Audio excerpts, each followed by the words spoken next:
Bismillahirrahmanirrahim. Assalamualaikum warahmatullahi wabarakatuh. Perkenalkan, nama saya Devi Widya Arisanti dengan NPM 21801011179. Di sini saya akan menjelaskan mengenai kaidah fikih, yaitu kaidah ghairu asasiyah. Kaidah tersebut yaitu su'alu mu'adun fil jawab, yang merupakan kaidah ke-17. Adapun yang akan saya bahas dari pembahasan ini yaitu yang pertama, pengertian, yang kedua, kaidah ke-17, yang ketiga, contoh dari kaidah tersebut, dan yang keempat atau yang terakhir yaitu pengecualian kaidah.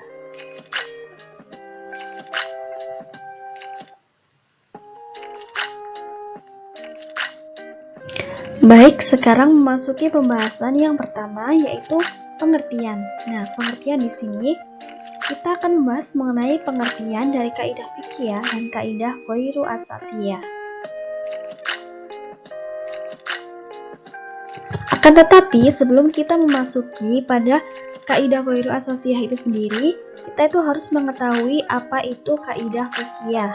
Nah, jadi kaidah fikih itu ialah kaidah-kaidah yang disimpulkan secara general dari materi fikih dan kemudian digunakan pula untuk menentukan hukum dari kasus-kasus baru yang timbul yang tidak jelas hukumnya. Sedangkan kaidah ghairu asasiyah itu merupakan kaidah-kaidah umum fikih yang bukan kaidah asasiyah. Kaidah tersebut adalah kaidah-kaidah umum yang ruang lingkup dan cakupannya luas. Nah, contohnya seperti dalam bidang muamalah, hukum, dan lain sebagainya. Nah, kaidah fikih dan kaidah asasiyah ini biasanya itu terkait hukum-hukum atau kasus-kasus yang sering terjadi di lingkungan sekitar kita atau kasus-kasus kontemporer.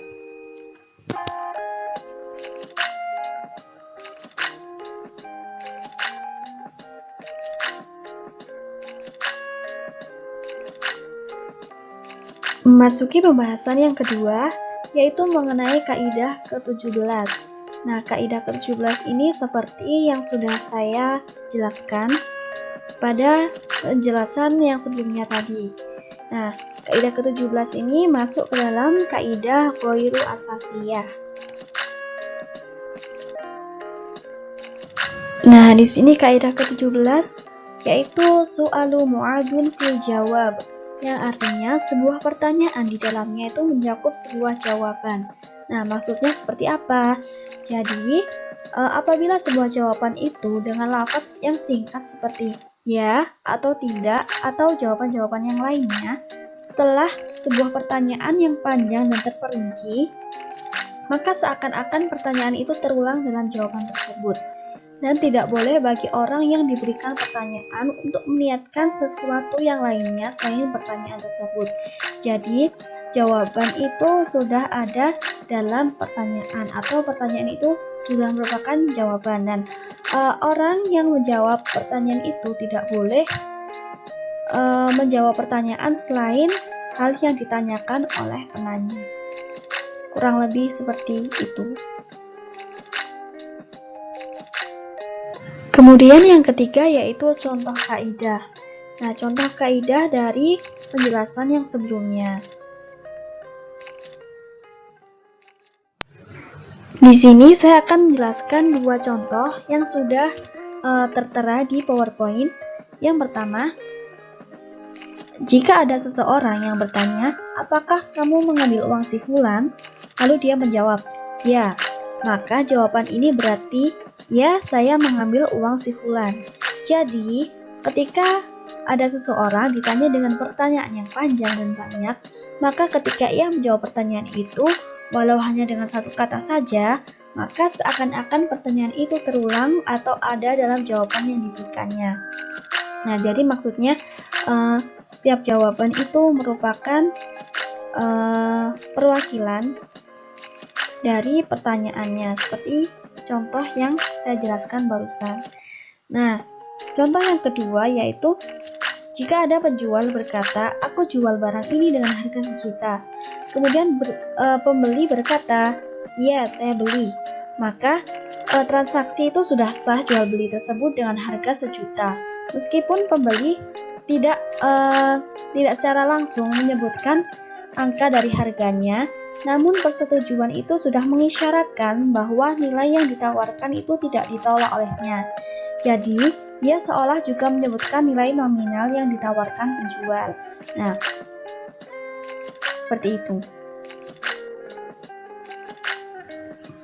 Pembahasan yang terakhir atau pembahasan yang keempat yaitu pengecualian kaidah. Jadi, dalam kaidah ini juga ada pengecualian dalam penerapannya. Ada beberapa kasus yang dikecualikan dalam kaidah ini.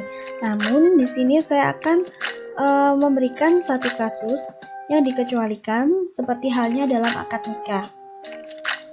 Contohnya seperti ucapan aku terima oleh mempelai pria sebagai jawaban atas pernyataan wali, yaitu aku nikahkan kamu dengan putriku, itu belum dianggap cukup untuk mengesahkan akad nikah. Karena pernyataan dari pihak wali itu tidak diulangi lagi oleh pihak mempelai pria. Nah, wajibnya dalam akad nikah, pernyataan pihak wali itu harus diulangi lagi oleh mempelai pria. Karena akad nikah bisa diterima bila mempelai pria menjawab saya terima nikahnya, yakni dengan maksud memberi ketegasan pada objek yang diterima. Jadi, dalam hal ini, kaidah ini tidak berlaku.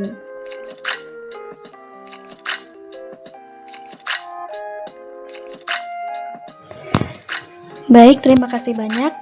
Mohon maaf apabila ada kesalahan dan kekurangan dalam penjelasan maupun penulisan.